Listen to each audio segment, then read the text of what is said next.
आज की जो इस वीडियो में हम बात करेंगे एक ऐसे टॉपिक की जो कि इम्पोर्टेंट है एक बिजनेसमैन के लिए और उन स्टूडेंट्स के लिए जो कि बैंकिंग में अपना जो फ्यूचर है बनाना चाहते हैं, specially in the trade department या ऑपरेशन डिपार्टमेंट में, या फिर एक एज ए रिलेशनशिप मैनेजर भी है। जो अगर आप सेल्स में जाते हैं तो इस टॉपिक का काफ़ी इम्पोर्टेंस होता है आपके लिए। तो मैं बात कर रहा हूँ, आज का जो टॉपिक है हमारा बिल डिस्काउंटिंग के बारे में। बिल डिस्काउंटिंग के बारे में वैसे तो आप में से कुछ ने थोड़ा बहुत सुना होगा। हम जब 12th क्लास में पढ़ते थे तो वहाँ पे भी एक टॉपिक था बिल ऑफ एक्सचेंज के बारे में। जो कॉमर्स के स्टूडेंट्स हैं उनको आई थिंक काफ़ी अच्छी नॉलेज होगी इसके बारे में, थोड़ी बहुत नॉलेज काफ़ी होती है, लेकिन ये कैसे काम करता है वो आज हम इस वीडियो में बात करेंगे।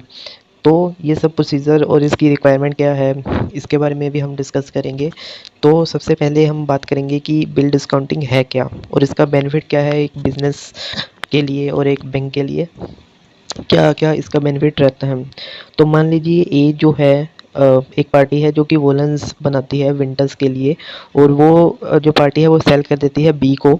लेकिन जो बी है वो अब उसको पैसा कब देगा, जो पैसा है वो कुछ पुरानी पार्टीज़ होती हैं, म्यूचुअल अंडरस्टैंडिंग पे चलती हैं। तो विंटर्स के बाद जब उसका सारा माल बिक जाता है तो वो जो पैसा है वो ए को विंटर्स के बाद देती है, यानी कि कुछ 90 डेज़ के बाद होता है या 120 डेज़ के बाद जो है वो ए को पैसे देती है। तो ए को तो पैसे की ज़रूरत होती है क्योंकि उसने और माल बनाना है, और जगह भी सप्लाई उसने करनी है, सिर्फ बी को तो माल बेचना नहीं है। तो उनकी जो क्विक पेमेंट करने के लिए वो बैंक में जाकर जो है वो डिस्काउंटिंग का ऑप्शन यूज़ कर सकता है। डिस्काउंटिंग का ऑप्शन जो है वो ए को जो ए का जो बैंक है वो बिल की अमाउंट के हिसाब से कुछ मार्जिन जो है वो उसको रख के पैसे जो है वो उसको दे देते हैं, और ड्यू डेट पे जो बी है वो बी बैंक को पैसे देता है, और जो मार्जिन बैंक रखता है ये मार्जिन ही बैंक का एक प्रॉफिट रहता है। तो इसलिए बैंक जो है वो बिल डिस्काउंटिंग जो है वो करते हैं। तो ये है डिस्काउंटिंग। तो अब हम बात करेंगे कि डिस्काउंटिंग का जो फुल प्रोसेस है उसके बारे में। तो वापस आते हैं हम ए पे, जिसने कि 10 लाख की वॉलेंस जो है वो बी को सप्लाई करनी है। ए जो है वो बी को कहता है डिस्काउंटिंग के लिए, ठीक है, कि मैंने डिस्काउंटिंग करनी है। तो ऐसे में बी जो है वो अपने बैंक में एलसी ओपन करवाता है। जो एलसी है ना वो हमेशा बायर ही ओपन करवाएगा, कभी सेलर नहीं ओपन करवाता है। तो मतलब जो माल को ले रहा है, तो ए जो है वो बी को कहता है कि भाई मैंने डिस्काउंटिंग करवानी है तो अपने बैंक में जो है वो एलसी ओपन करवाए।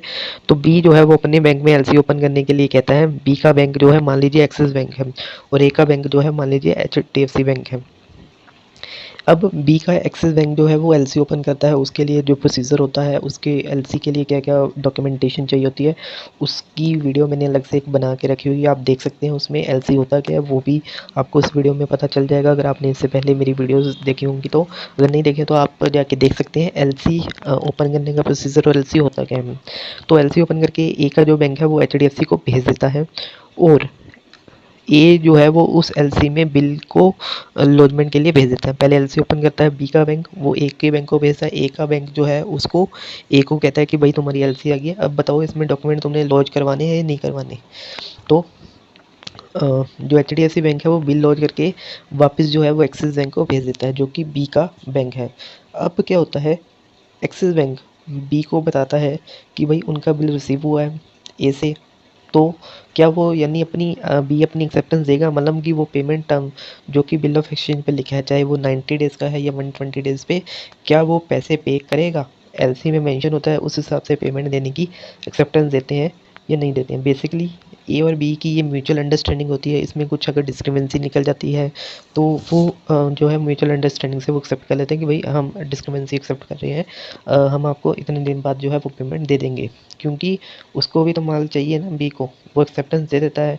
इसके बाद जो बी है उसको एक लॉरी रिसिप्ट मिल जाती है जिसकी ब्याह पे वो अपना माल जो है वो छुड़ा लेता है, और इधर ए का जो बैंक है यानी H D F C bank A को बोलता है कि भाई आपके बिल की जो एक्सेप्टेंस है वो हमारे पास आ गई है, अब मैं जो है बिल आपका डिस्काउंटिंग कर दूंगा। तो इसमें कुछ ए को अपने बैंक को इंस्ट्रक्शन देता है कि भाई बिल को डिस्काउंटिंग कर दो, ठीक है, या ना डिस्काउंट करो। वैसे डिस्काउंटिंग करवाते ही हैं इनलैंड ट्रेड में, जो डोमेस्टिक ट्रेड होता है उसमें डिस्काउंटिंग मेनली होती है। तो एचडीएफसी बैंक जो है वो बी की क्रेडिटबिलिटी भी चेक करवाता है कि भाई क्या वो इन फ्यूचर में बिल के अगेंस्ट में कोई पेमेंट करेगा या नहीं करेगा। मतलब ऐसा होता है ना कि कुछ पार्टीज जो होती हैं वो सिबिल स्कोर इनका चेक किया जाता है कि भाई इससे पहले तो नहीं इस पार्टी ने कहीं ऐसी बिल की कमिटमेंट करके कि भाई मैं पैसे दे दूंगा लेकिन आगे किसी बैंक को पेमेंट नहीं की है। तो ऐसे में उसकी क्रेडिबिलिटी भी चेक की जाती है, किसकी, बी की, यानी कि बायर की क्रेडिबिलिटी चेक की जाती है। अगर वो उनके टर्म्स के हिसाब से सही रहता है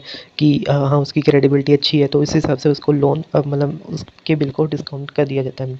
इसके बाद जो भी डिस्काउंटिंग होगी परसेंट के अगेंस्ट कुछ परसेंटेज होती है जो बैंक रखेगा, और वो परसेंटेज रख के ए को पैसे दे देगा। तो ए जो है वो दोबारा उस पैसे को लेता है, क्योंकि अब उसको माल बनाना है, तो वो कुछ परसेंटेज बैंक को पास रख के बाकी पैसे ले लेता है। टोटल जितने भी दिन होते हैं एग्जैक्टली बिल ऑफ एक्सचेंज पे, उस दिन के बाद उसको जो ए का बैंक है उसको पेमेंट जो है वो मिल जाती है। पेमेंट हम ख़त्म होते ही जो बी है वो अपने बैंक में सबसे पहले पेमेंट करेगा, और फिर वो बी का जो बैंक है ए के बैंक को पेमेंट कर देगा। अगर बी ऐसे में पेमेंट नहीं करता है तो उसकी क्रेडिट रेटिंग जो है वो बिल्कुल ख़राब हो जाएगी। तो ऐसे में बी जो है वो अपनी क्रेडिबिलिटी को ख़राब ना होने करने के लिए उसको पेमेंट जो है वो करता है, प्लस इसमें उसको पीनल इंटरेस्ट भी पड़ सकता है जो कि काफ़ी हाई होता है, 28% के हिसाब से पीनल इंटरेस्ट भी उसको लग सकता है। तो ये सब एलसी के अंदर होता है। इसमें पेमेंट ना होने का चांस जो है वो बिल्कुल बहुत कम होता है। मान लीजिए 0.1% होता है कि सामने वाली पार्टी पेमेंट ना करे इतने दिन के बाद। तो एक सिक्योर पेमेंट मेथड माना जाता है बिल डिस्काउंटिंग। दोनों पार्टीज़ के लिए सही रहता है कि आप 120 डेज़ के बाद आप पेमेंट कर दो, और उसके बाद जो है वो उससे पहले ही वो बिल डिस्काउंट करवा के जितने पैसे उसको चाहिए होते हैं परसेंटेज के हिसाब से कुछ मार्जिन बैंक रखता है, और बाकी जो है वो साथ के साथ पैसा जो है वो दे देता है। साथ के साथ नहीं देता, मतलब इसमें होता है कि 2 से 3 दिन का टाइम लगता है, क्योंकि जो बिल होता है पहले वो अगर पार्टी दूसरे किसी दूर के शहर की है तो वहाँ तक बिल डिस्पैच होने में टाइम लगता है, और बिल जब डिस्पैच होता है तो उसके बाद जब एक्सेप्टेंस देता है तो सब प्रोसीजर में मेरे ख्याल से 3 से 4 दिन लग जाते हैं मैक्सिमम। तो उसके बाद जो है वो पैसे उसको मिल जाते हैं। तो ये सारा जो प्रोसेस है वो एलसी के अंदर होता है। बिल डिस्काउंटिंग का ये सारा प्रोसेस है।